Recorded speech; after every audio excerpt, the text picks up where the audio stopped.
Hello, friends. Merry Christmas. We are still in the Christmas season, believe it or not. And one of the things that we do celebrate during this most precious time of the year is we celebrate the Feast of the Holy Family, and it's very fitting it celebrates on the second day of Christmas.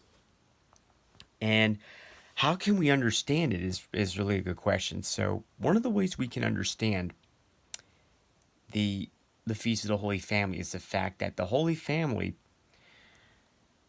is a way to understand why God created man and woman to form a perfect union. So that way there they can procreate.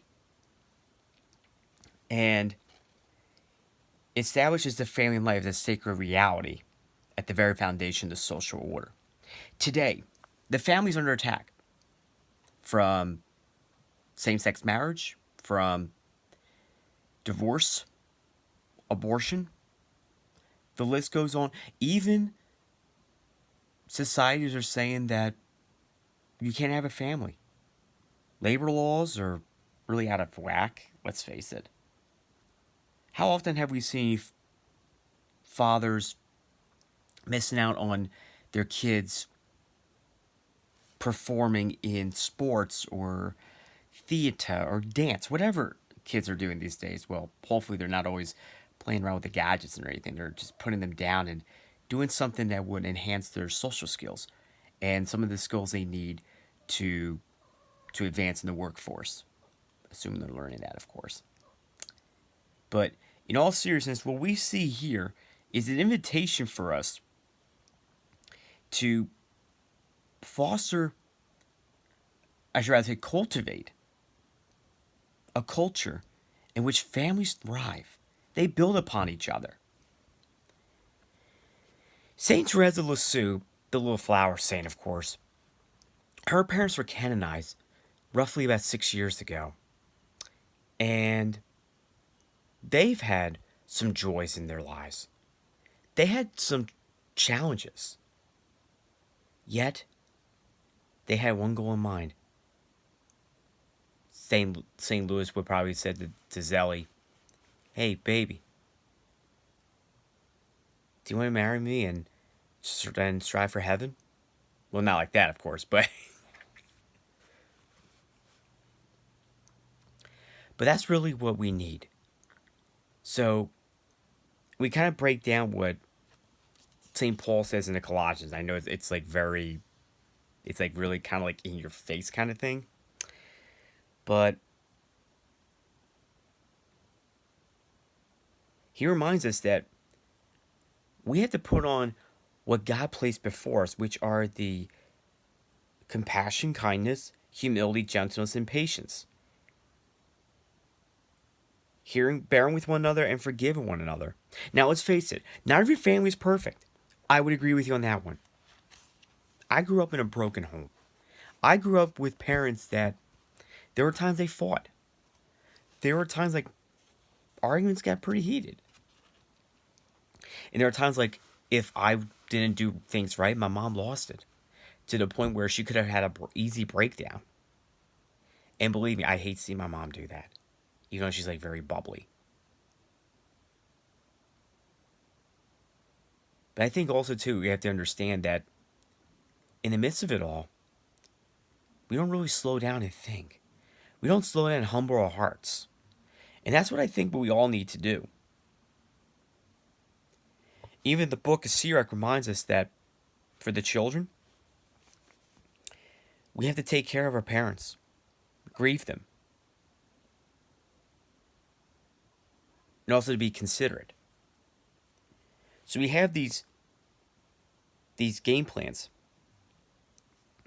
that we are called to walk in God's way while also showing compassion, not just to our not to others, but also to our parents, especially as they grow in age, as they get older. And I would guarantee you're rarely going to find marriages today that you know in the future that are probably going to be 30, 40 with a high divorce rate. But we can change that trend today. And it starts with you. So I ask, fathers, have you been spending time with your children? Have you been able to provide for your spouse and your family? Have you laid down the law, so to speak? Now, I'm not saying like, enforce law and order or anything like that, chung chung. But I mean, I'm talking about, discipline your kids when they're out of line. Now, I'm not trying to advocate like, smacking them across the face or anything like that, but to each their own. But I still think you have to tell the kids where they're wrong. They need to understand, please, thank you, and please, thank you, excuse me, I'm sorry, you're welcome, or as the guy from Chick-fil-A would say, my pleasure. I used to work for them, by the way. All right. But but let's face it. If we want to change these trends that are happening today where the family is being targeted, we need to be rebellious of culture today. And I'm not just, if you think I'm going to advocate for just saying, oh, forget about the ordinary form and go to Latin Mass, I'm not just saying that. I'm not even going to bother. You want to do it? Go for it.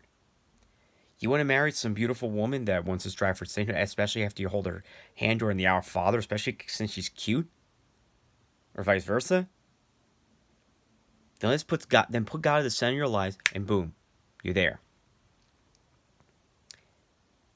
Mothers, aside from baking cookies and cooking the meals and everything, have you also offered some wisdom to your children? You too also can lay down the law for your kids when they're out of line. Fathers, are you the faith leaders in the household? Children, are you ready to honor your parents? Are you ready? Just as Jesus did in the Gospel of Luke, as we saw the finding of the child Jesus, which is the fifth mystery of the joyful mysteries, that he was doing the will of God.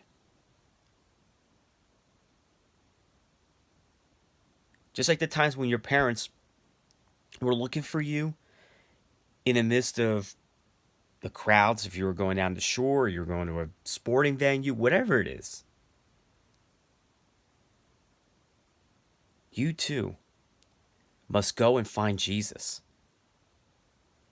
And while you're at it, take your family with you. And when you find Jesus, you will find joy. Holy Family, pray for us. Merry Christmas.